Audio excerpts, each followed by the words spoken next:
All right, welcome back, and it's Good Morning Nigeria. If you've just joined in, you are on to the program live on the network service of the NTA, and it's time to talk a bit of business, and small businesses will continue to boom, of course, following cash into circulation. Of course, we'll bring you the details from our sports business desk, and here is Kunle Ade.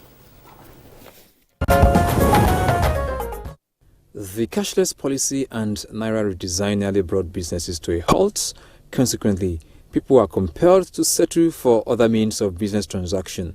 With the injection of more cash into circulation and weekend operations by deposit money banks, traders and buyers now say the situation is improving. Saturday, Sunday, and today we see different because from Sunday, people used to buy things with cash. No more transfer, no more POS. They are using cash and buy their items. With this money they release, I noticed that even the network is moving very fine. And everything, people are happy. So I prefer let there be a small cash and let's also continue in cashless. I think this week all this cash crisis, cash scarcity won't be the same again. It won't be the same again. There must be a change this week. Everywhere now, there is a cash. If you want to buy something, there is a cash to buy it. I'm so happy. They should just add it more so that especially people that are selling. We that are buying at times we can even do transfer and they will charge it on top of it. No, we don't mind. But these people that are selling things, some of them have closed their business because there's no money for them to get things. So that's it. Those who are concerned are now calling on the Central Bank of Nigeria to sustain the injection of more Naira notes into circulation. With business news, I'm Kunle Ade. All right, that was the business news package. Up next for us now is newspaper review.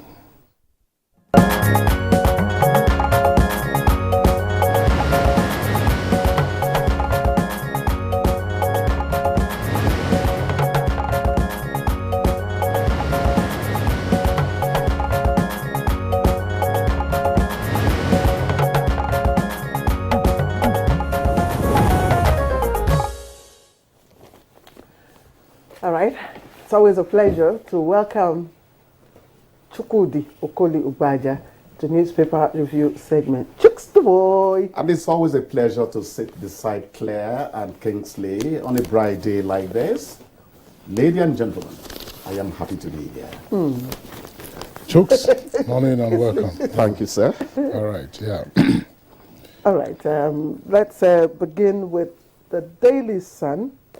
And the headline this morning says, more trouble for Ayu as court restrains PDP chairman from acting in office. Another writer from him says, my suspension exercise in futility, Ayu. And other stories here, suspected herdsmen kill 5 in Benue communities. Details of that on page 4. And Fanny Kaade replies, UK envoy declares, I have no apology.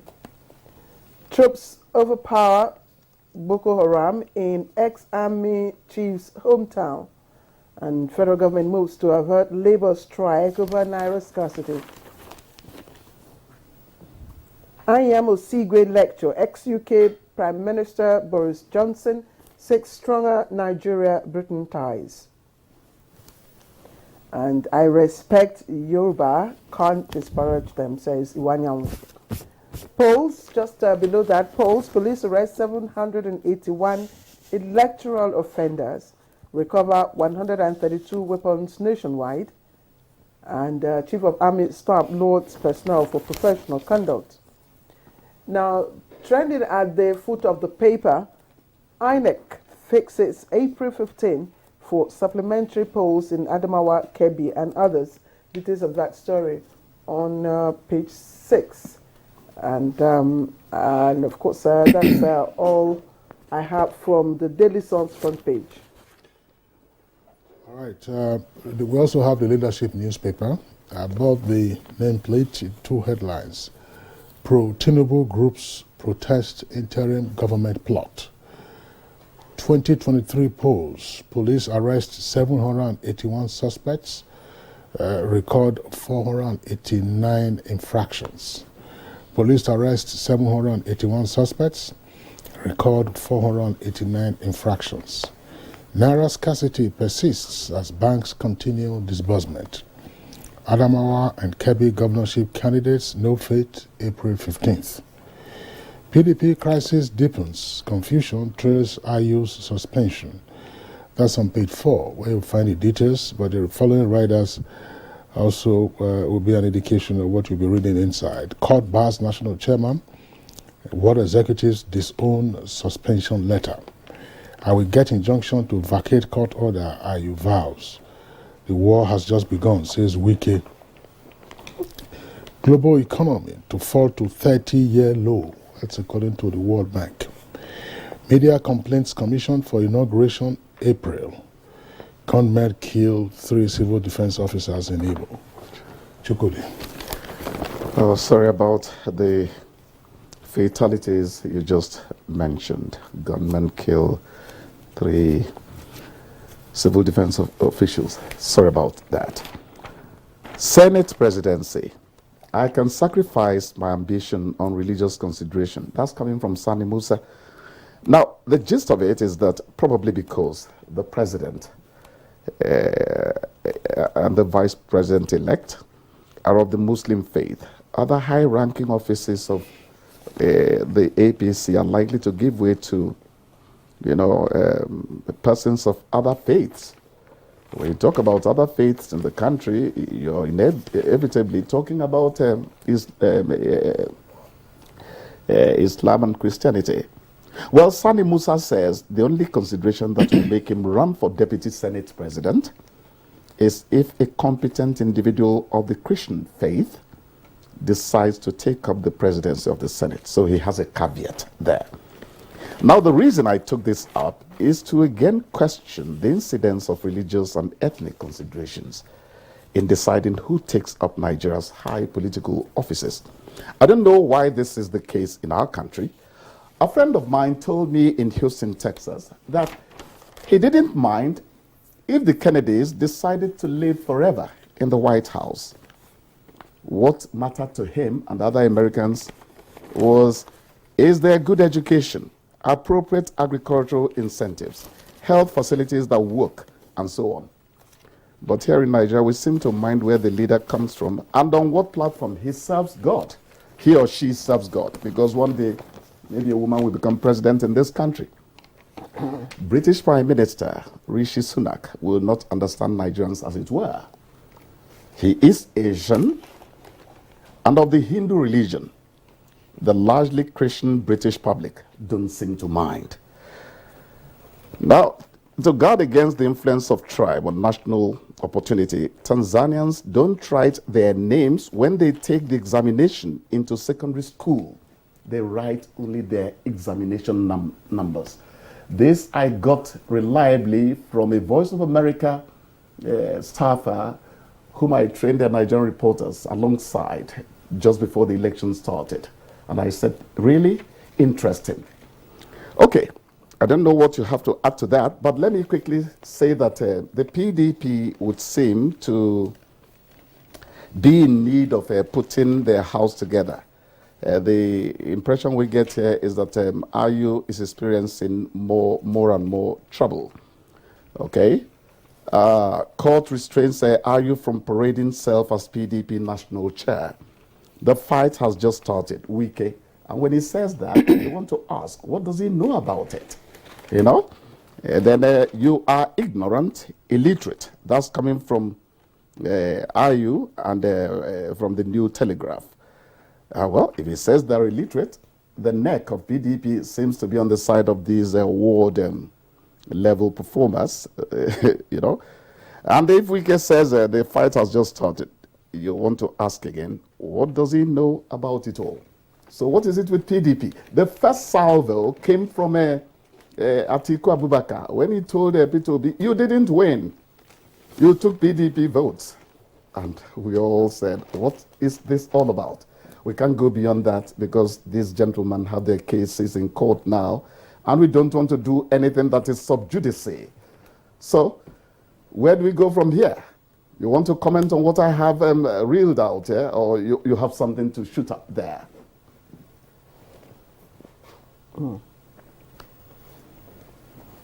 Your silence is studied. Well, I really don't have anything to say about that. It's just that it's a political matter. They will always tell you it's a family affair, so they know how to resolve their issues. Our only concern is that they should restrict it within the confines of political, rhetorics. So they shouldn't make it a public affair involving other innocent citizens in their, You're games. saying we will be more interested if they make our development the real family affair. Yeah, exactly. And not the intra-party. And not the intra-party, okay, that's the point. Exactly. Yes.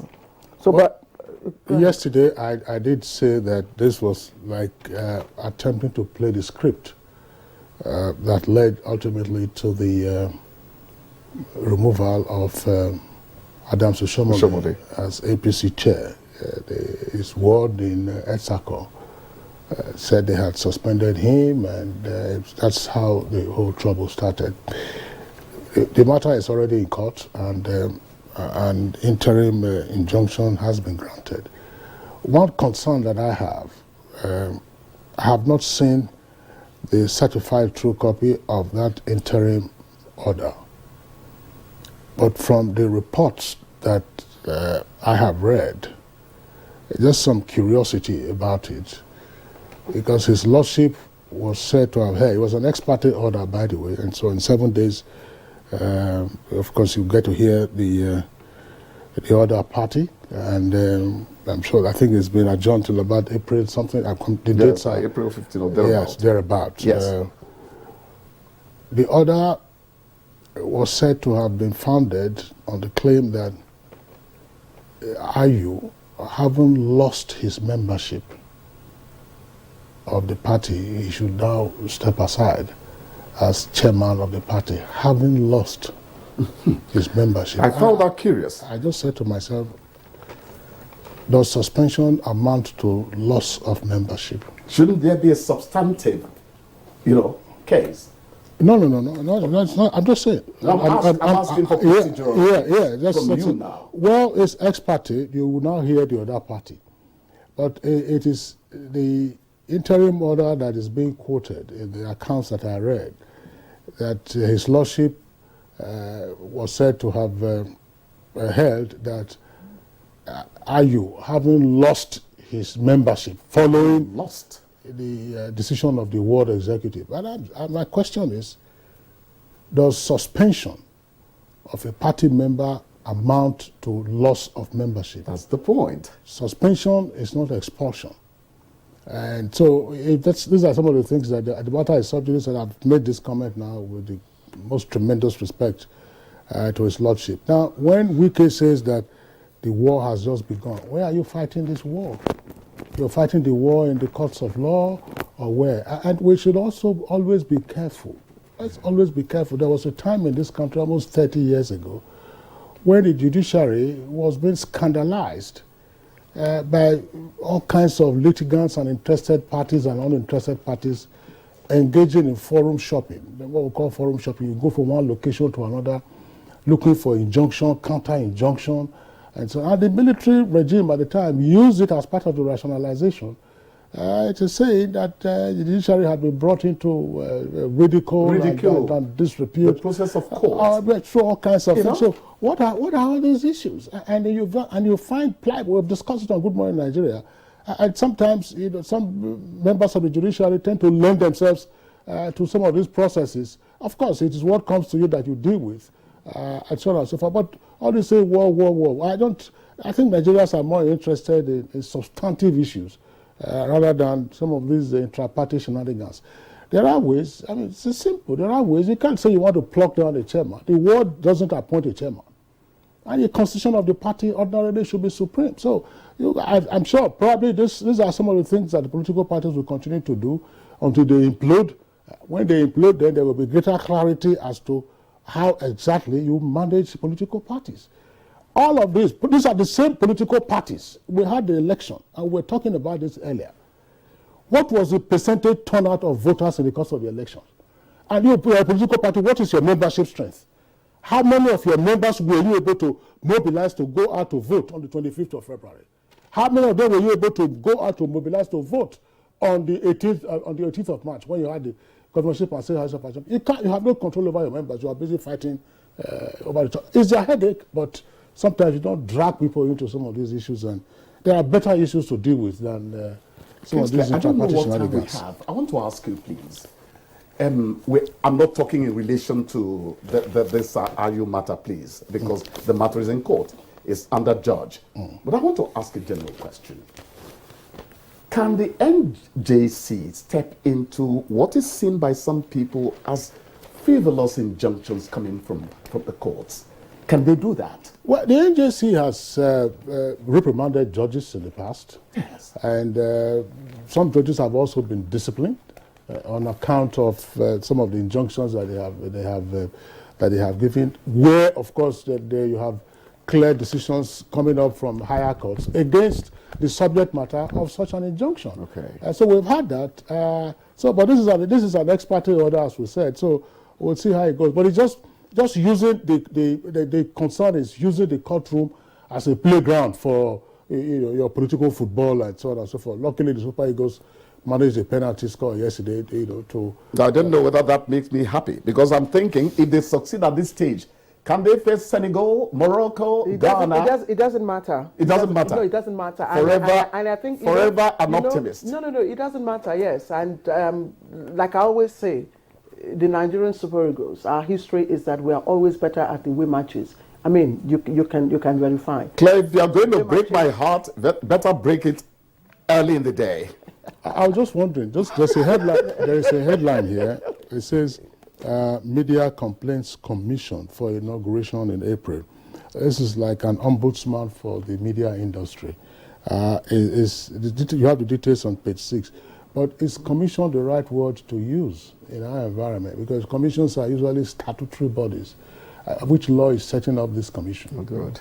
All right. So I think that's that. Then second point, I'd just like to make this, and of course, my hand over to you guys. Today is the 28th of March. We know that 1 year ago today, there was a terrorist attack on that train service from Kaduna from Abuja to Kaduna. A horrific incident that lasted, of course, for several months on account of persons who were kidnapped. There were at least no fewer than 8 persons who died in that incident. Most of them, one of the victims, of course, was the General Secretary of the Trade Union Congress. He was traveling with his wife. The wife survived, but he took a shot in the head. We, of course, continue to commiserate with those who lost their loved ones, and more particularly to praise the officers of the Nigerian military who responded. Because it was said that within an hour, because Mohammed Ali, the Deputy Director of News of NTA, was here with us when we were reviewing the incident, within an hour of that attack, they came on and then, of course, dislodged the terrorists who unfortunately had gone away with some of those persons, and took some of these victims on their backs, and then, of course, shepherded them to the 44th Reference Hospital in Kaduna. So pretty sad incident, but 1 year ago today, that's when it happened. Great recall. Yeah. Thank you. All right. Chukwudi, thank you. We'll see you tomorrow. Thank you, Claire. Thank you, Kingsley. Thank you, Director. All right, so stay with us. We'll be right back with our conversation on, of course, managing post-2023 general elections, and, of course, looking into the hope-renewed agenda of the President-elect. All right, welcome back, and thank you for staying with us. We will now, of course, begin our conversation on managing post-2023 elections.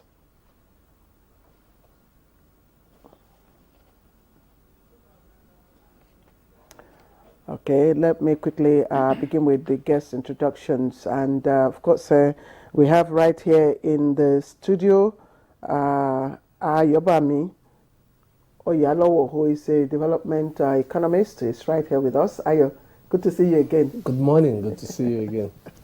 All right, and Lagos studio, we have joined us Bola Olojede. He's a public policy analyst. Thank you very much for joining us. Thanks for having me. All right, gentlemen, once again, welcome you to this edition of Good Morning Nigeria. Let's begin the conversation from our Lagos studios where Bola was introduced a moment ago. Bola Olojede, well, tell us, today is the 28th of March, so we have, as it were, 2 months to the inauguration of the president-elect. And as the saying goes, once the sun rises and it sets, that's one day gone, and before we know it, May 29th will be upon us. But there's still a lot in the air in terms of claims and counter-claims and all kinds of suggestions, and many would say distractions in terms of saying, oh, let's have an interim government. Oh, it didn't quite win this election fair and square. How do we begin to clear the clutter and focus on what is ahead? Well, I believe the way to go in curing whatever complaints and grievances are normal. People could feel aggrieved, and like they say, you cannot beat a child and ask him not to cry. But the right approach is to channel grievances in the right direction, which is why I'm delighted that the litigations, the matters of the grievances are now before the competent court and the judicial system to take care of these grievances. The world is not going to wait for us. Every day, the day breaks, and then there is a night comes, and the day passes by. So we have to start working and making things happen for the ordinary citizen of Nigeria, even as we leave the resolution of grievances to the judicial system to tackle.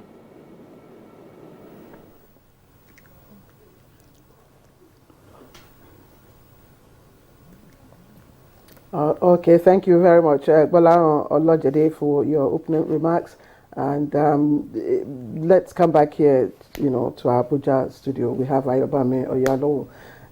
I like to borrow a phrase from, a veteran, columnist, Lasisi Lagunju, and he captured, my thoughts when he said, the Ides of March are come but are not gone, meaning that elections have come, but of course not yet, settled. There were issues that emanated from the elections, and when we talk about that, we seem to, concentrate majorly on the negative aspects of, fallouts, but understandably so. What, in your opinion, for you, were the major fallouts of this election? Thank you very much. The first thing I think this election did is that it's the most competitive we've had since the return to democracy in 1999. And how did I say that? Or why did I say that? You find out that almost all the contestants had the same winning numbers in states, as in the winner won 12 states, the first runner of that person who came second had 12 states too, while the person who came third had 11 states plus Abuja, and then only Kwankwaso had just one state, that's Kano, that's NNPP. So it's really competitive, but what also distinguished the winner from the others is the fact that he was able to make at least 25% in about 29 or 30 states thereabout, which means he had more numbers and the spread is good. You look at, he won 4 states in the southwest, 3 in the south-south, 4 in the north-central, and then 1 in the northwest, or northeast rather, then another 3 in the northwest. So His spread is what differentiates him from the other people, but it is quite competitive, like I said. And then I think we are, because of the noise that we are hearing about from the losers, oh, we won't agree. People actually lost some good things that happened from this election. And what did I mean by that? Normally, you could sit down, write results if you wish to. But with the beavers that will tell you the number of people who were accredited, you really can't sit down and do what was done in 2007, where you can have, I think then we had, the winner had 28 million votes. Now you have a winner with 8.7 million votes. So which means you can gauge the numbers of people who actually voted without unnecessarily padding the number like it was done before. So the lot of fallouts that INEC actually was able to take more control of the situation by ensuring that you don't have overvoting like we used to have before. And then the competitiveness of the election means whoever wins cannot sit on his oars. You have to deliver, because it is clear that the electorate now call the shots. So you can't take them for granted anymore. So a lot of positives actually came out of this election. It's unfortunate that we have been able to cover up the good things away from the noise of, oh, we will not agree, or we have been cheated. So it's making us to actually lose focus from the positives, which I think is huge. Because right now, whoever sits in that office, and not just the president, anywhere now, whether you're a governor or whatever, it is clear that you can be changed at any time.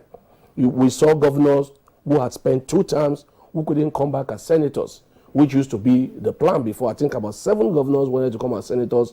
Almost all of them lost their seats. The opportunity to become senators. So it is clear that the electorate now call the shot. And it tells whoever sits in any office in Nigeria, you can't take it for granted, because the electorate will judge you in another 4 years. Allied to what you have said, Ayo, is the fact that when you look at the population of those who voted for other candidates, first runner-up, second runner-up, and third runner-up, when you do the math, it's almost about 13 million or so. And as you have said, these are persons in aggregate who are on the other side.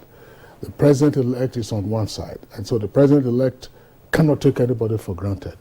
But we know that elections are also an emotive issue. And 2023 saw huge investments of emotion in the process. As economists will say, or financial experts, they've made losses, as it were.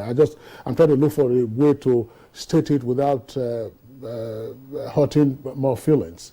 They lost their bets, as it were. Okay. Yeah, they lost their bets. They hedged their bet and lost it. Yes, they hedged their bets and then they lost it. But some would say they were not gambling, and that it was a conscientious and conscious effort to say this is who we wanted to vote for. And we placed our hopes in him, and unfortunately, our candidates lost. How do you begin to assuage such persons and others who, of course, could not have voted for the president-elect? But majority, of course, is the in thing in terms of democracy. Yeah. So if the majority had said that this is our winner, and it's so clear by at least about 2 million votes, he takes the seat. But how then do you assuage this person? Because yes, they belong in the population, and once we're getting into the economic issues, you will still need them to carry on with your economic policies, to galvanize them as part of the civil population, for you to achieve your economic, political, and social ends. Well, if you remember, one of the first things the president-elect did was to give a speech, and he extended a hand of fellowship to everyone. And also he had made it clear that, look, I have won the election, but let's move forward, because clearly, like you rightly said, a lot of people didn't vote for him, and they are also part of Nigeria. Whether you like it or not, they are citizens, their interests must be catered for. So what I think he has done, which is the good thing, is to bring everybody in. The other thing that I think will be done, which he cannot do yet because he's not yet president, is to hit the ground and start running. If people begin to see performance, clearly, if I choose you instead of her or her instead of you, it's because maybe there's something I see in you that I didn't see in her. However, if I begin to get result, eventually people begin to calm down. Okay, he's not who I wanted, but he's delivering. So I think he has been magnanimous in his speeches, even when you think otherwise. He had been very, very acceptable and open to everyone. So for me, when he becomes president, I mean, when he's sworn in, because he's the president-elect, when he's sworn in, the few things I think he needs to do is to quickly look at quick wins. What are those things that people are looking forward to in terms of the economy, in terms of agriculture, in terms of security? Even though we have international and local challenges that might affect us. I mean, I've been reading as an economist, I've been reading what's going on in America, especially with the banking industry, and there's a big chance that it's going to affect us, just the way the Ukraine Russia war is affecting the world. I think whatever is going to happen in America in the next couple of days is going to affect the world. So he needs to start thinking what are his counter moves to cushion that effect in Nigeria, because we remember when the subprime disaster happened in around 2008, the whole world felt it, and now it's going to happen again because the banking system in America has been messed up. And he needs to look at, okay, this is Nigeria. What do we do to form a buffer? So if these things begins to happen and Nigerians begin to get some form of dividend of democracy, I think he will be able to win in others, and then they will realize that, look, we didn't vote for this guy, but he's doing well. And on the long run, what we all want is a country that works. If the country begins to work, automatically it is no longer about who I wanted in power. It's about the fact that my dreams are being met, my needs are being met, and my expectations are being met. And if that begins to happen, then you must really be, I'm trying to be very careful, you must really be terrible in your anger for you to now say, okay, we still don't want it. But if it works, most reasonable people will say, okay, we didn't want him, but he's doing well, so let's give him more chances. And that chance is in another 4 years, then you can now come back and either select him again or look for someone or some other alternative. So his acceptance, his speeches have been magnanimous, but his action when he hits the ground running will determine how well people will move on from the electoral losses, or how they will think they were justified in not supporting him. All right, but Balao, I'm sure you're with us in this conversation. You listen to what Ayo here, said about assuaging, those aggrieved in post-election. But my question will be for you to gauge the level of violence, that emanated from the 2023 general elections. From data available to us, we understand it's probably the lowest or the least that we ever recorded in the history of our general elections. What are your perspectives to this? Well, I believe that is actually one of the gains of this particular election. Because of the negative feelings, we have more or less suppressed all the gains that were made in this election. And one of those gains is that in spite of the fact that there was violence, this violence were the least we have seen in this Fourth Republic. If you look at the number of death figures alone, some people reported 13, 28. I think the largest figure I probably saw was about 28. That is 28 too many Nigerians. Even if it is one Nigerian that died, it's one Nigeria too many. So 28 is a whole lot of lives to have lost. But when you situate it beside previous figures, even all the way from 1964, thereabout, you start to see 150, 120, 100. And when you now put it as a relative matter, then you begin to see that it was actually the least violent that we have seen, despite the fact that there was violence and lives were lost in this particular election. Still on that, again, the states we have, the hotspot states we have, surprisingly, not the traditionally known, areas for violence during elections. In fact, I was amazed to see the Rivers State is out, of the hotspots area that were recorded in 2023 elections. And those states, for instance, Lagos, Imo, Kano, Osun, Bauchi, and Cross River. Is there anything that was, I'm trying to get the right word now. Is there anything specific that triggered, or made these states vulnerable to violence during this election? It is probably the level of competition and the power dynamics in those particular states. Whether you pick Lagos or you look at a Kano or an Imo, there are certain peculiar power dynamics in those states, and might have accounted for how sensitive or how violence was a little bit more, the hotspot states, like you call them, why these states were hotspot. If you look at most part of northern Nigeria, for example, things were relatively calm in most part of northern Nigeria. Even in eastern Nigeria, apart from Imo. So the level of violence, when you look at it comprehensively across the length and breadth of Nigeria, it was less, much less in this election than what we have had in the previous period.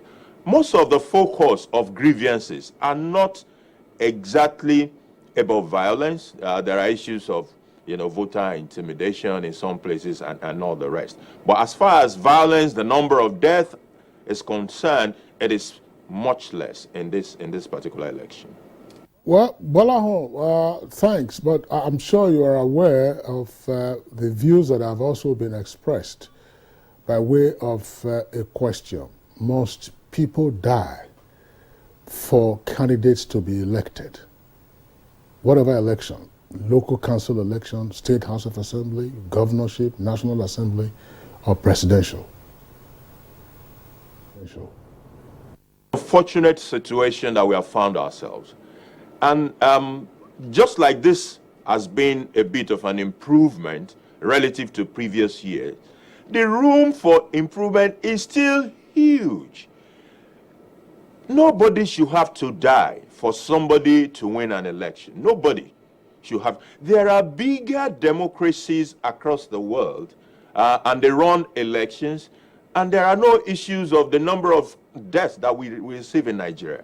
So issues of security around election, issues of violence around elections are things that we can still do a lot more about, including how to, in America, for example, you have what you call early elections, in which some people will even have voted before voting takes place, before the election date. So there are several things we can still do to reduce the level of violence, and emphasis on subsequent elections should be around that. I was delighted in one of the off-cycle elections, the Guba election in Osun, for example, there was no single report of violence. So I was even thinking, we can cut over what we had in Osun to a general election. But of course, managing one election in one state is a totally different ball game from managing 3 elections in 36 plus 1 constituencies. It's a much bigger election that we're looking at. However, if we could have gotten there in Osun at some point, I believe that we will also get there across Nigeria in the future. In terms of healing, Ayo, you talked earlier about part of what the president-elect could do once he's sworn in. In other words, be cognizant of occurrences around the world, also be cognizant of the national circumstance, and hit the ground running. And once people begin to see performance, then that switches their mindset from, I didn't vote for you, to, my concern should be is our well-being and welfare being accounted for in your administration. Fine points that you have raised. But very quickly, before we get into the nitty-gritty of those things that need to be done, part of the concerns of a number of observers has to do with the emphasis, some would say the aggravation of the nation's fault lines, religion and ethnicity. How do we also deal with that? Economics doesn't quite address those issues. Yeah, I actually, I'm so grateful you asked this question, because when you were talking, that came to my mind. The religious aspect. I don't know how we found ourselves here, but we cannot pretend that we are ethnic people. We are different. You have Yorubas, you have Ijaw, you have Hausa, you have Igbos, you have Edo, you have all manner of different. But growing up, even though we know we are different, I remember the first national anthem I sang was, though tribe and tongue may differ, in brotherhood we stand. We know we have these differences. But when politicians begin to deliberately exploit such fault lines, it becomes dangerous. I remember one of the candidates went to church and he was saying, "Church, take back your country." And I asked myself, from who? So these are the problems. When politicians irresponsibly make this kind of dangerous statement, it have a conscious way of staying in the mind of the people. And I also follow the event. I think we need to make some ground rules going forward about things that should be done and shouldn't be done. I know a lot of religious houses got involved, and even after the election, some were still saying, no, we will not accept, this is not what God showed us. All manner of dangerous rhetorics being thrown there, such that the election became a religious election. And we know these fault lines are there. But seriously, anybody who think he wants to rule or govern Nigeria should not exploit these fault lines. The reason is this: whether you win or lose, the things that has been said before election always have a long-term effect on the people, because you have deliberately exploited those fault lines. You have opened up what you will call old wounds, said things that shouldn't be said. And when this happens, after the election, it's always difficult for people to come back from that. And that is why I thought the church before, because I'm a Christian, I will talk from my own aspect of faith as a Christian. I thought the church should always pray like we were taught, that pray for Jerusalem, for whoever seek its peace shall be in peace. And then it's also say, pray for the kings, whichever power is by God. And for me, I thought that is what we should be taught. But today, I see all manner of things, and it's worrisome. So I think religious leaders need to be more cautious about the things they say and do, because they are the strongest influencers. You know how you want to say it. They have huge influence on their followers. And if religious leaders throw caution to the wind, it becomes dangerous, because it is only a religious leader that can tell people, go kill somebody, and you see people go and kill in the name of God. So religious leaders must understand the power that they wield over their followers, and must learn to be cautious, because if we decide to make all these dangerous rhetorics and then it comes back to haunt us, when the bubble bursts, hopefully we will not get to that point, God's willing. But if we decide to push ourselves into this, I always say it, you only know when you start a war. Nobody knows how it's going to end. So we must be very careful. So religious leaders must be very careful. I'm a Christian, so I will always talk from my own aspect of faith. Like I said, I believe that even if you don't accept the faith of the other person, since God has brought us together, it is clear that we don't have a choice. God created us.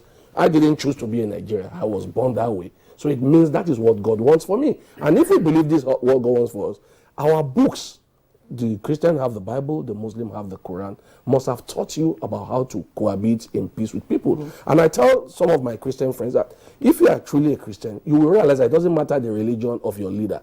The Bible has taught us to be able to respect our leaders and understand that God put them there. And I give them an example that look at in the book of Isaiah 45. There is a king called Darius. He wasn't a Jewish king, but God called him my anointed.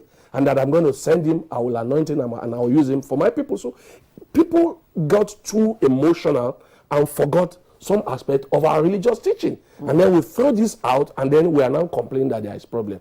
It is because of the problem we created with our mouth. So I want to use this opportunity to beg our religious leaders to understand that we were all born without choosing where we want to be. So if God has put us here together, your job as our leaders, especially religious leader, is to teach that love. Unfortunately, we all fall into the same period now. The Muslims are fasting, the Christians are fasting. So the essence of these things should be taught, because this religious right were created so that we can learn love, learn respect, learn humility. If all these things are taught properly, we will understand that it doesn't matter whether you are a Christian, it doesn't matter if you are a Muslim. We always forget that we have other religions in Nigeria. Okay. We always underestimate these people. We have people who are not Christian, who are not Muslims. They also have a right. So we have to respect everybody's right, irrespective of their faith. Or lack of it. Thank you. Again, we return to our Lagos studio. Balaho, again, thank you for your earlier response and the point that you made about peculiar power dynamics. And I want to believe it was the peculiar power dynamics that also inflagrated the inter-ethnic animosity that that erupted in Lagos, for instance. Lagos used to be a very, peaceful, accommodating, and that's why, of course, it's called a cosmopolitan, city. Now that the elections have been, won, and losers, those who lost know their status, and those who have taken the issue, the matters to the court of law, they've taken the legal means. How do we then begin to get us back together? The powers, the peculiar powers have done their own. They have gotten their, the outcome of the elections. But the people, there seem to be an eerie quiet in Lagos. How do we begin to, what are the basic steps now that our leaders need to take to bring us back together? Yes, this will involve leadership at all levels, from the parents at home to religious leaders, traditional leaders, and everywhere where people exercise some sort of influence or the other, or the other over people, to bring it back to our awareness that we are not enemies. We've lived together forever, we've intermarried, we are neighbors, we work together. And whatever politics and the search for votes might have brought into our midst is for that moment, and it is over. And I'm delighted that some discussions are already going on in this direction. I've seen a couple of online videos about engagement, post-election engagement, that are trying to address this. We must expand those kind of engagement to put people's mind at rest. That look carefully at this matter, and you will see that you and I, from different ethnicities, are not at war. In fact, if you look closely at the voters, the voter groups, you will see that there are, I will use the Yorubas and the Igbos, for example. A good number of Yorubas are obedient. And they not only voted for Peter Obi, they have remained in that caste. That is who they represent. So, but when politicians pitch people against people, this is not part of their own consideration. But what has happened. Let's begin to heal that process. Another important part of healing, which some people will disagree with me, is actually that litigation in Nigeria will help part of this healing process, both at the center and at the states where there are issues. You see, what litigation helps to do is to focus issues on evidences. And evidences go beyond, oh, I read this on social media. We have situations, for example, in which a gentleman was said to sit in Bayelsa, it's not even a Lagos resident, while he was busy on Twitter stoking some embers of discord, setting people against one another. The guy was neither here nor there. He was far away from, but that's what he was doing. Now, in the course of litigations, some of those social media pranks and schemes and attempt at setting people against one another will be debunked. Issues of I was cheated, my results were changed, all those ones will also bring, there will be evidences on the table that will be examined in determining whether to go to the left or to go to the right, and if there are corrections to be made, to go ahead and make those corrections.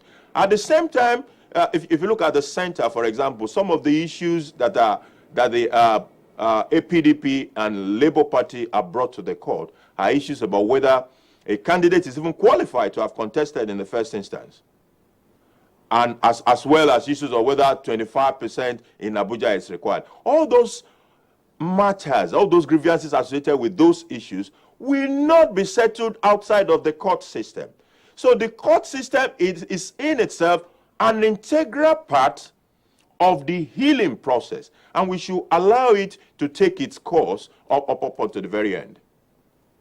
Okay, thanks a lot, Bolahon, for your elucidation of the facts. We know that we're not getting into the matters that are already been litigated. We're looking at the social environment. We're also looking at other issues that are relevant. Just one point, again, before we take a deep dive into the economic issues.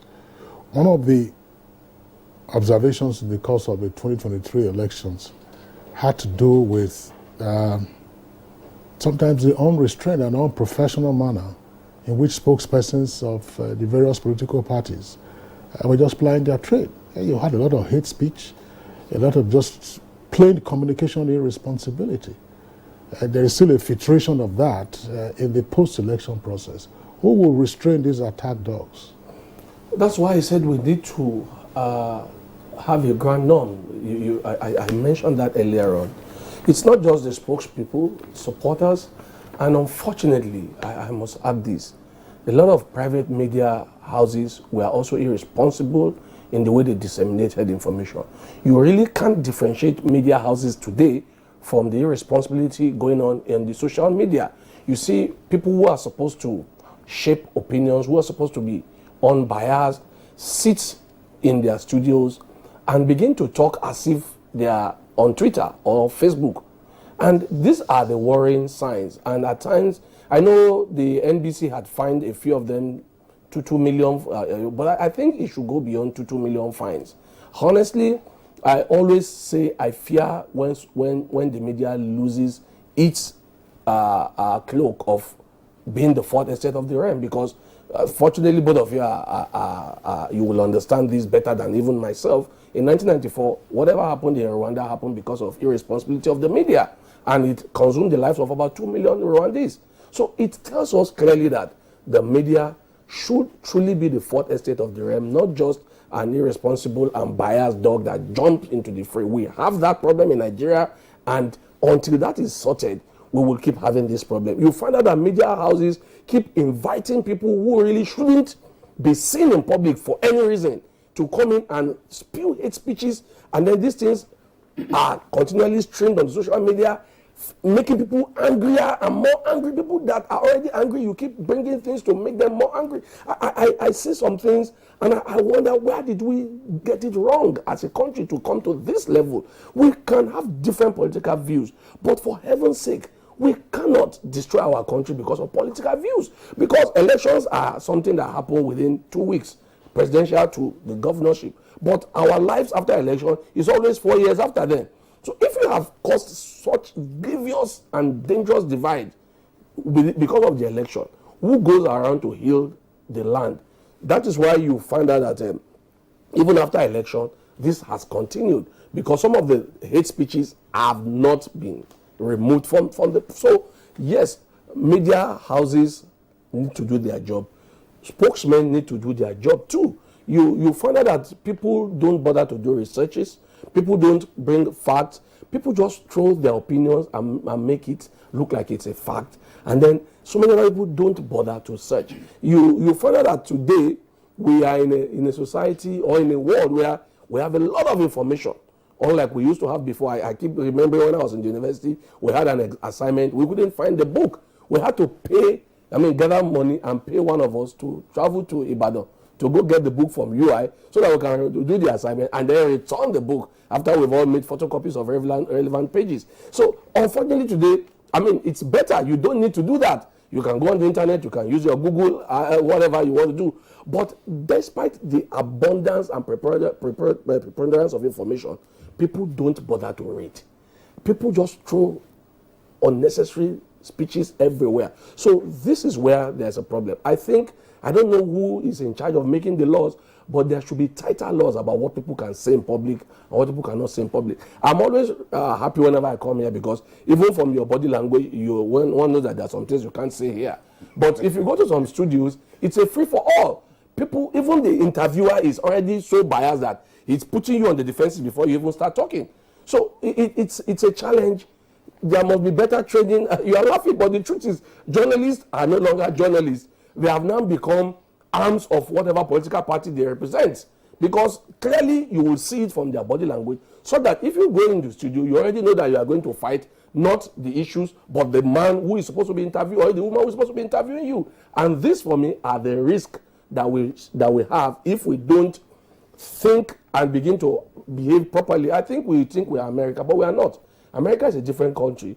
And I will use the example of, a Republican will never go into a Democrat, to CNN studio, while the other person, the Democrat will never go to Fox Studios.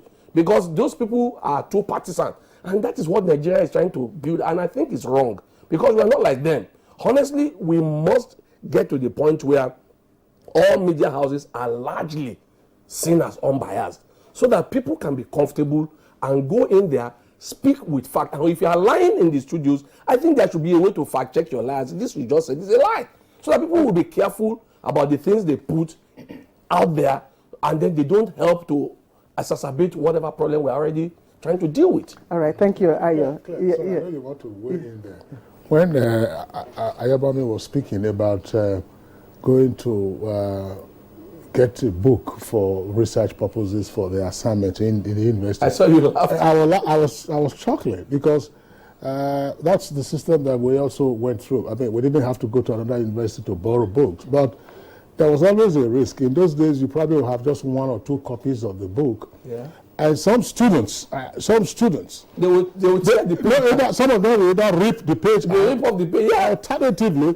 Alternatively, they will take a book from, say, the social sciences, and then go to the shelf in engineering and lock it there because so they don't know who have access to it. Others will not have access to it. So that it keeps going there because you're supposed, if you were to borrow a book, you will borrow for about a month, 4 weeks. My generation came after you, so I understand exactly that. So you are looking for a particular book, you can't find you won't find only one man knows where the book is. And then at the end of the day, what will the person score?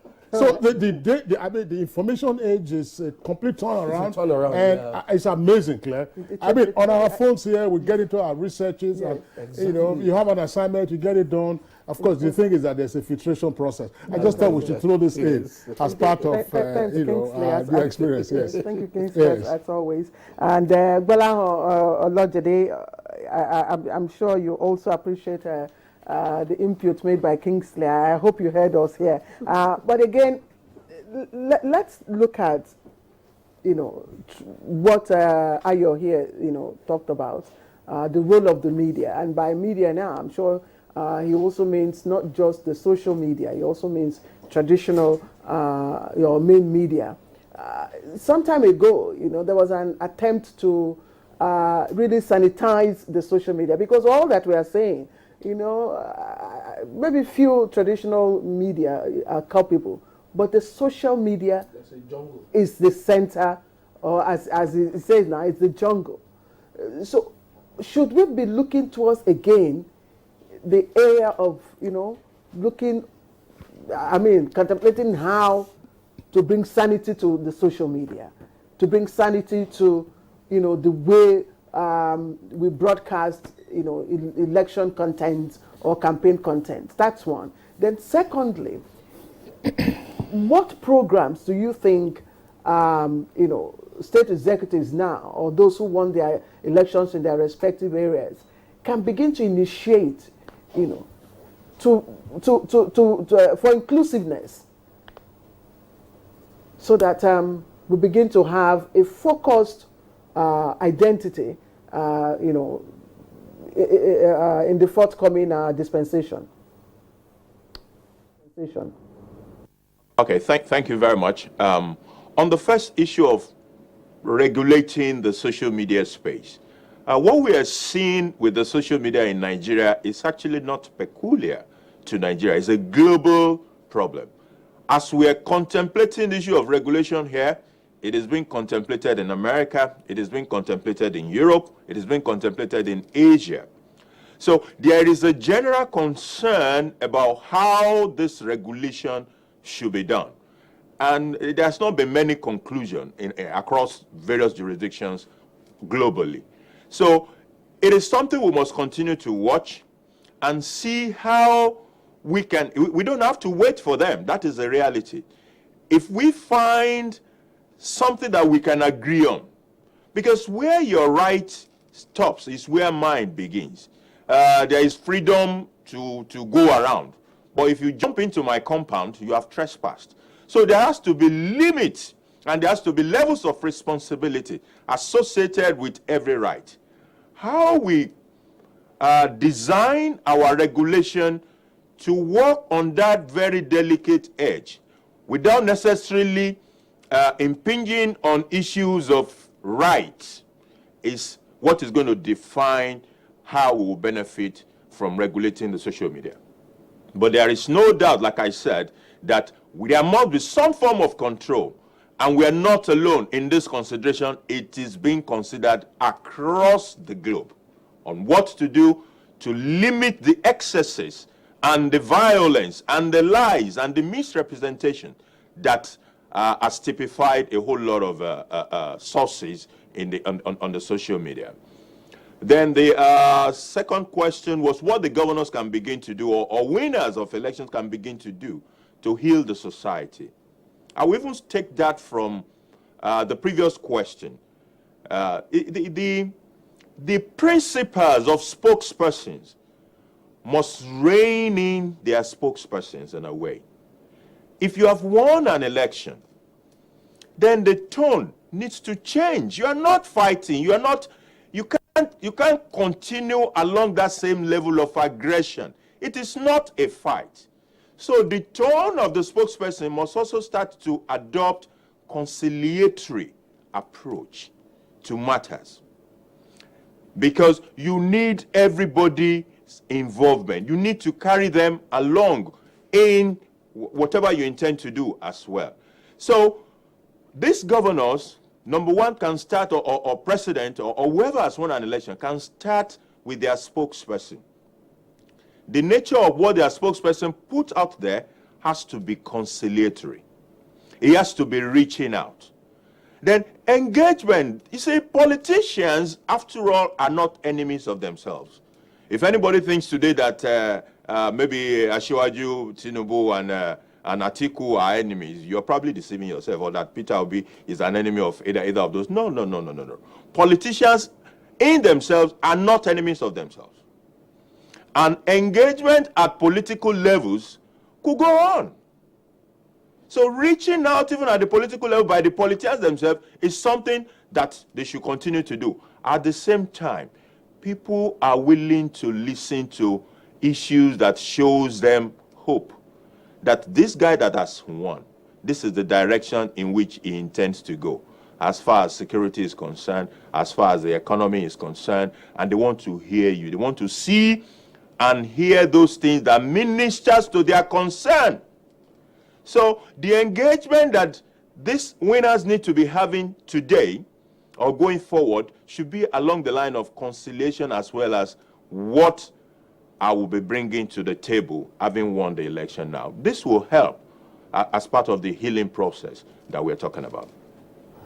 All right, Balahon, thanks a lot for also weighing in on the issues relating to how to better communicate with the respective publics in our environment post-election. I think that that's a very critical intervention that you have made there. We'd like to Also welcome Barrister Ismail Ahmed, is currently the Senior Special Assistant to the President on Special Interventions, and he was Secretary of the Policy, Research and Strategy Committee of the APC Presidential Campaign Council. Ismail Ahmed is a familiar face. We're glad to have you on Good Morning Nigeria. Thank you so much for having me. All right. So, but as well, just begin from the last point that the two other guests were touching on, namely part of the healing process that we need to engage in. May 29th is around the corner, 2 months. Tomorrow will be May 29th, 2 months smack on. And the days will just come, the nights will come, and we are right there. But people have been hurt by the bruising nature of the campaigns, and some would say the electioneering. Some of those issues the other guests have already dealt with. What is the reach out that is required at this time? That, yes, we've had a fight like two boxers or two wrestlers.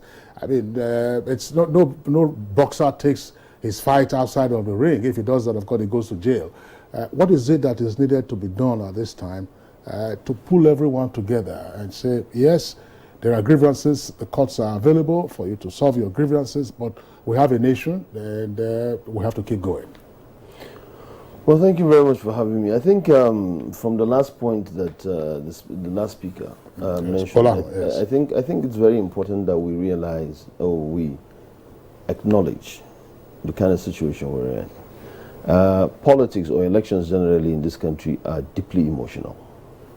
They are highly emotional activities, and people get emotionally involved in these things, and it's because of the nature of governments, or rather elections or democracy in Africa or in Nigeria in particular, where 70 to 80% of economic activities is being done or is being coordinated or is being superintended or is being driven by government. So a lot of people who are citizens of this country believe that whoever wins an election, has a direct correlation to the way they live their lives. How he prays, who he talks to, the kind of person he looks like, what language he speaks. Our fault lines come out easily. What we have tried to do over the years is to overcome these fault lines. But unfortunately, I think this last election, some of these fault lines became a bit too apparent, and too pronounced during the electioneering campaign. And therefore, a lot of people were emotionally invested in it, and you could see that there were raw feelings that were involved.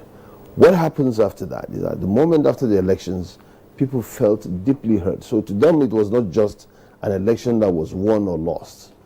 To some people who are probably newcomers in this, I and I could look at it and say, hey, we've lost an election, we're party people, and we could feel hurt and disappointed, but we know that, this country has got to go on. I've been in opposition for 16 years. The first 16 years of my political career started in opposition. Exactly. So I never knew the taste of being in government until 2015 when we won an election, and I knew how exhilarated it was, how happy I was, deeply happy when we won an election in 2015.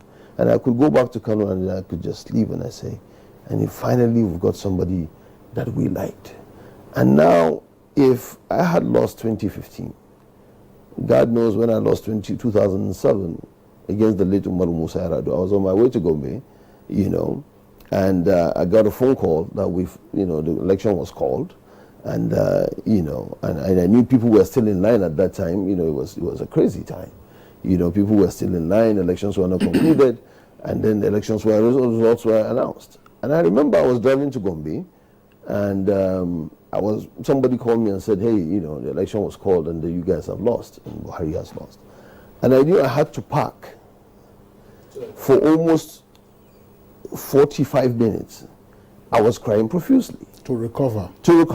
Because I couldn't just keep on driving. But you did, you recovered. But I recovered. So what I'm saying is that we have to understand that the raw feelings are inside. But now it is the responsibility of the leaders and people who have either won or lost, political leaders, religious leaders, traditional leaders, all leaders of different sects of the society, to say that now this was an election, it has been won, it has been lost, so to speak. We don't believe in losing in politics, but you could say that for the benefit of the people who believe they have lost.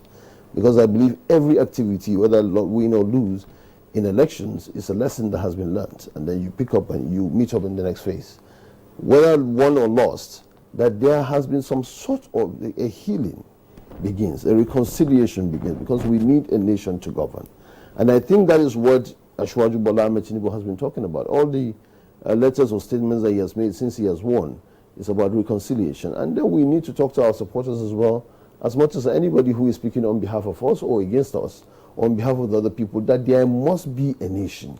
The way some of the individuals have seen on TV speak, who are supposed to, lead this country, so to speak, and the way they have the fire and brimstone that comes out of their mouth, that there will be no this when this is not done, you don't do that, because there must be a country for you to govern, or there must be a country for you to even be an opposition in, to start with, so that you can build, because both sides are needed, for the build of this country. Yeah, let me just interject before we take a short break, and of course look at the other leg of conversation today. I just like to ask you, and it's interesting, you are the SSA to the President on Special Intervention, and you've talked about reconciliation as one of those interventions, but reconciliation should go beyond words.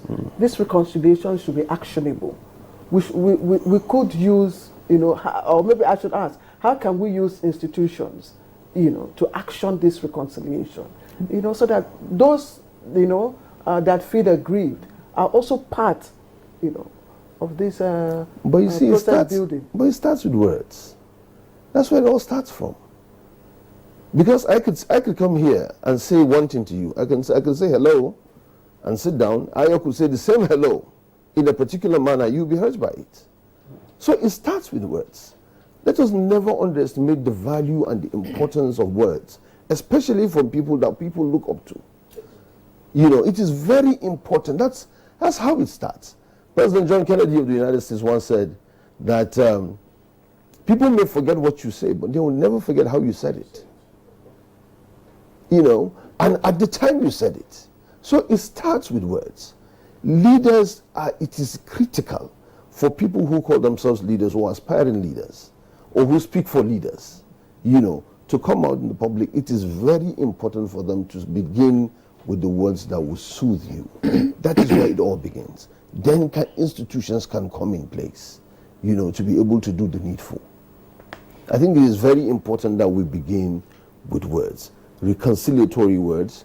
We have to speak to people in a manner that, first of all, I recognize that they are citizens, that they have the right to be hurt or happy if a particular activity has happened.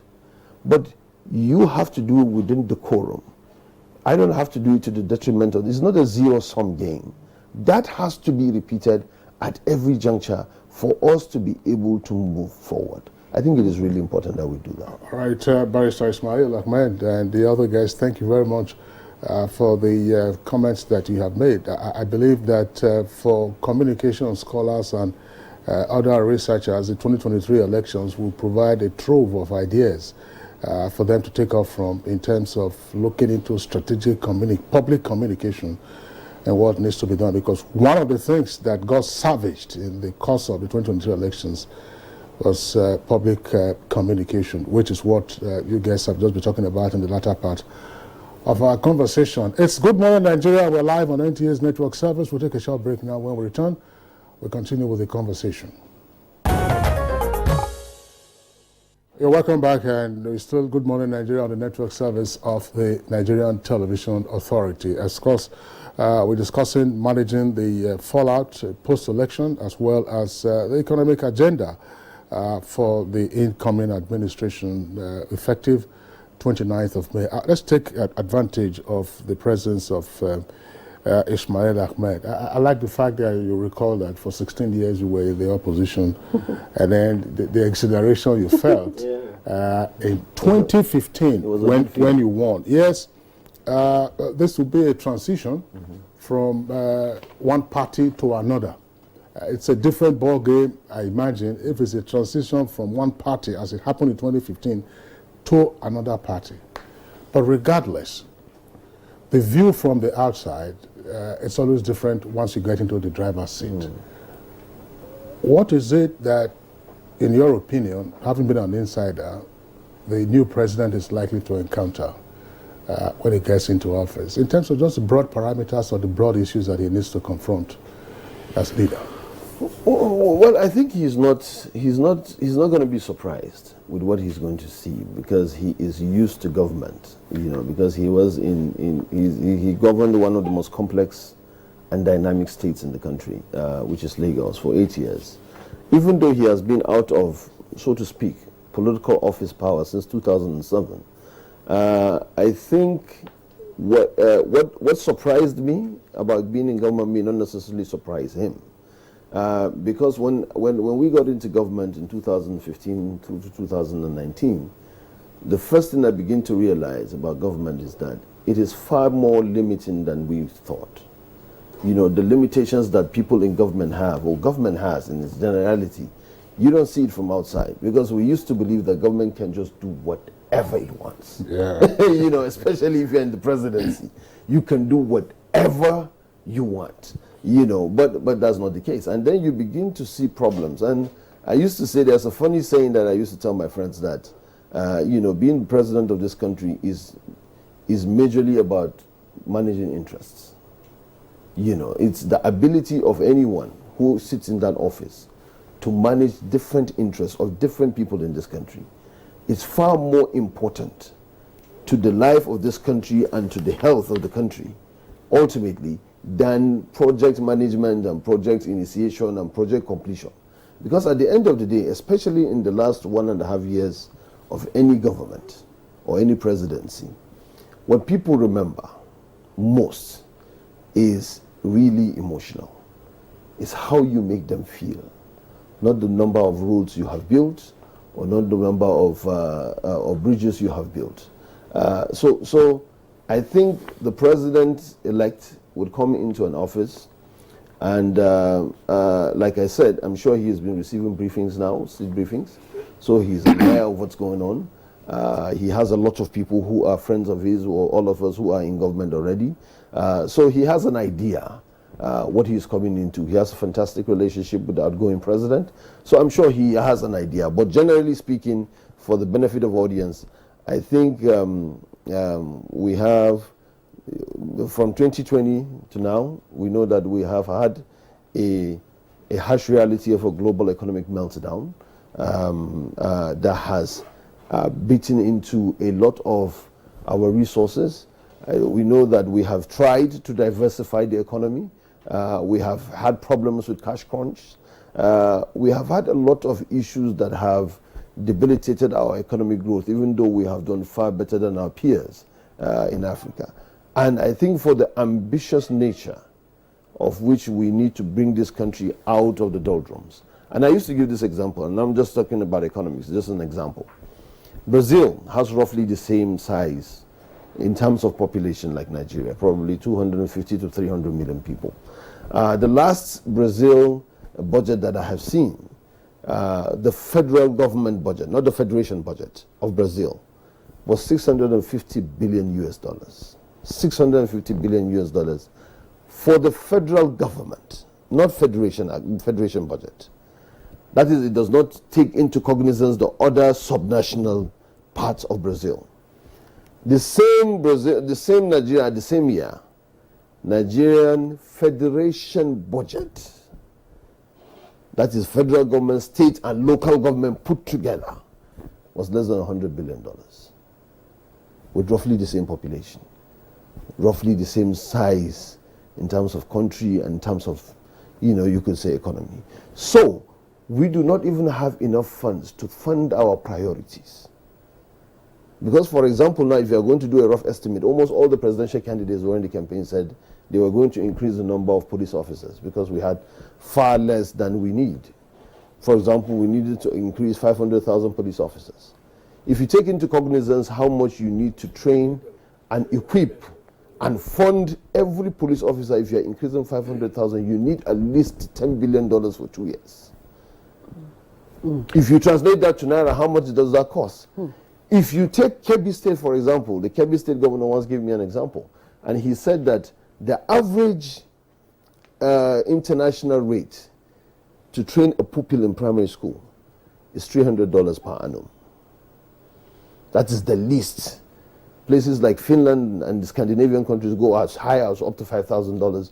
The United States average about $2,000. China about $1,000. But the minimum you should get is about $300 a child per annum.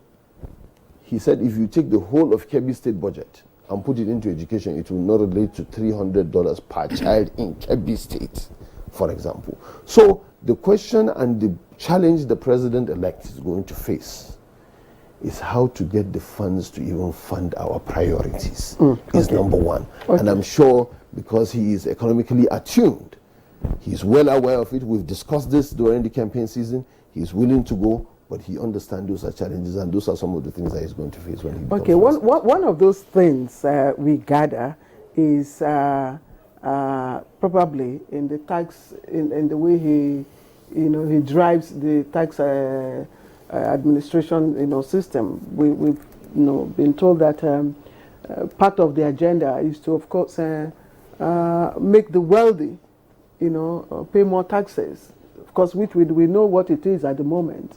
A lot of wealthy, Nigerians and even institutions do not pay their taxes. And so, Ayo, how much do you think tax drive, probably? Yeah, from the manifesto, fortunately I had to go through it yesterday because I was supposed to talk about economy somewhere. I know clearly there is no plan to increase taxes, but there is a plan to widen the tax net. Like you rightly said, so many people don't pay their taxes. I don't want to just limit it to wealthy people. So you need to bring everyone into the tax system so that you can take tax. But we're not going to limit it to tax. If you follow his trajectory, he's been talking clearly about gas. And many people are not seeing what he's saying. Fortunately, I was able to see the bit. You notice that Russia is the largest supplier of gas to Europe. And the president-elect has said, I want to compete with Russia. And I think it's a good idea because you're going to earn a lot of money from there. Like Ismail said, and it is the truth, our biggest problem in Nigeria today is funding. We have a lot of priority projects. Like I was talking about yesterday, we're supposed to make at the least $150 million every year for the next 10 years to bridge our infrastructural gap. We're not even making a tenth of that yet. So clearly, his biggest challenge is funding. But I think it's not going to be in terms of increasing taxes. It's going to be in terms of increasing the tax net. A lot of people, from what I understand, we have less than 10 to 15 percentage of people who are supposed to be paying tax who are currently paying. So if you're able to increase that percent to at least 70, 80%, then it gives you more leverage to get more money. And then if you're able to tap better into the gas that he's been thinking about and talking about, I think that will help us. And then, yeah, the administration that is going out has been talking clearly and has worked a lot in terms of diversification, but we still have a lot to do. And that is to say, our agricultural system that we've been using as diversification, we need to increase it and add value to it. We cannot be exporting raw materials in terms of exporting raw agricultural products instead of adding value and actually making the whole money from here. So those are areas that we need to look into. You just talked about gas, and my mind quickly, started running wild. And I know that that sector, is probably one of the most mystified. Different, yes, Well, the broader administration has tried to demystify it. We know that even the gas conversion program. We don't know what is happening to that. The president-elect is somebody who worked in that other sector. Strategy? No, he worked in that sector before. I'm sure he was a top executive in Mobi before he left. So I believe he understands that sector better. And like you say, it's mystified. The dynamics. We have to demystify it completely. We saw the way Aramco did their own. We saw the way Brazil did their own. we need to get to that point where we're able to demystify it. A lot of mysteries are still around, the NNPC, the LNG. All those things need to be demystified, because clearly the biggest challenge that Nigeria has economically today is funding. And if we must get the funds to come in, then we have to open up that space, remove the mystery around it, and make it more accountable and transparent. Is the issue that confronts us as a country really one of access to funding, or identification of the critical sector or ideas that could then lead us to where to get the funds and then create multiplier effects? I'm asking this advisedly, Ismail.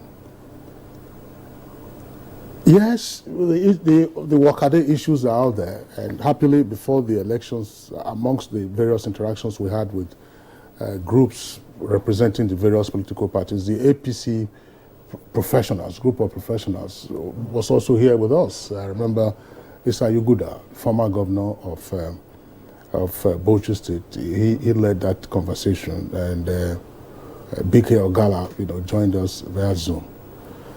Are we going to take this as a critical item to try to re-industrialize? I say this advisedly, re-industrialize. Post-SAP, Nigeria became de-industrialized.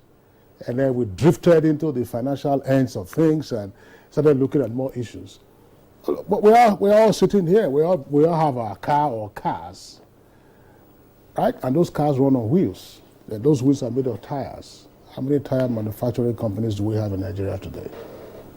There was a time, Beret Battery in Kaduna, Beret Battery at Isolo in Lagos. They were all functioning.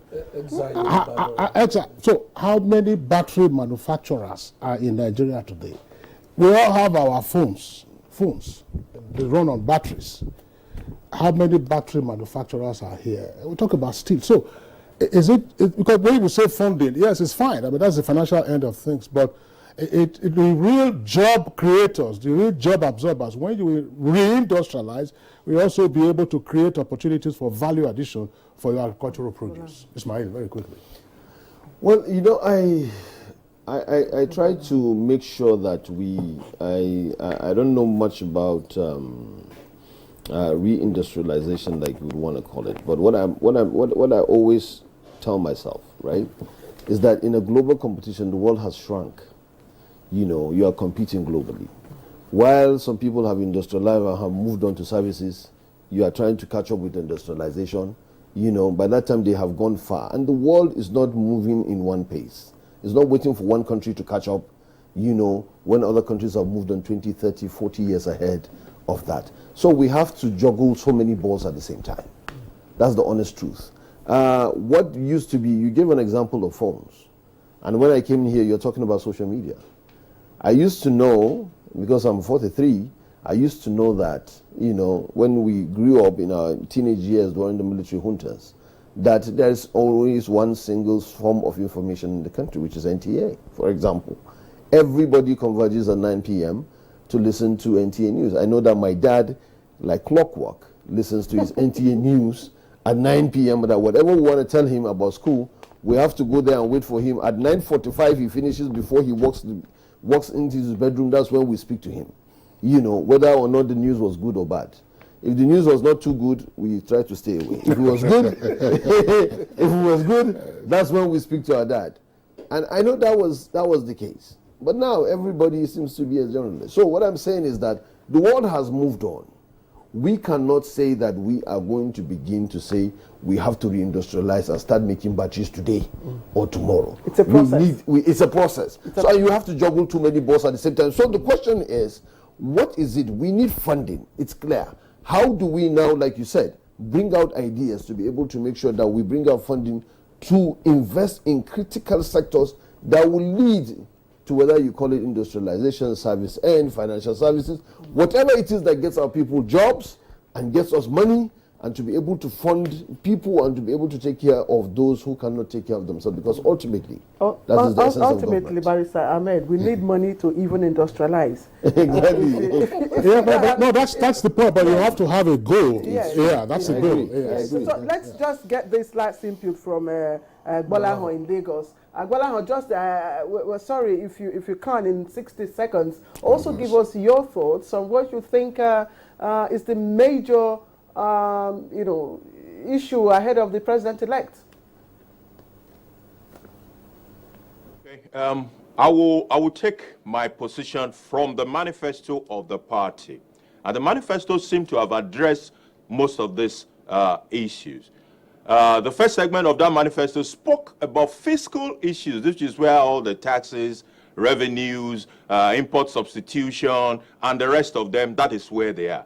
Then it went on to monitoring. In the monitoring, you start talking about things like exchange rate management, exchange issues. You talk of inflation management. You talk of debt. Should we continue to borrow, in foreign exchanges and all those? That's what it's right. Then the third part was the National Industrial Plan, which spoke to what you were speaking about just a few minutes ago. I happen to have worked with the lead issuing house for the Dunlop offer in 2016, I believe. Yeah, 2016, well, that was when it was. And after Dunlop has raised money, there was a change in policy. The rest is history. We may not have time to talk about it now. Then the last part is housing. You see, implementing this manifesto alone could literally transform this nation from where we are to where we need to be. Beyond the issue of managing interests, like Ismail has said, which is very important. If you can't manage interest, in fact, you're not going to stay there long. You're not going to be able to achieve anything. But beyond that, it's also the vision. So a vision is what says, when I came, this is what I met in this particular sector. But when I am leaving, this is what I would like to see. And all right. I'm sorry, Gbolahan Olojede, public policy analyst speaking from our Lagos Network Center. We'd like to appreciate your contributions to Good Morning Nigeria today. Thank you very much, and do have a pleasant day. Also, let's appreciate Ayobami Oyalowo, who is a development economist. Always a pleasure to have you with us. Thank you, Claire. Thank you, and Kingsley. Barrister Ishmael Ahmed, who is the Secretary, Policy and Research Strategy of the APC-PCC, and also the SSA to President on Special Intervention. We'd like to appreciate your interventions. Thank you. Thank you. Appreciate it. That's it for us on Good Morning Nigeria today. We thank you for being with us. Tomorrow is another day, same time, 7 o'clock in the morning. Look after yourselves. I'm Kingsley Osadolo.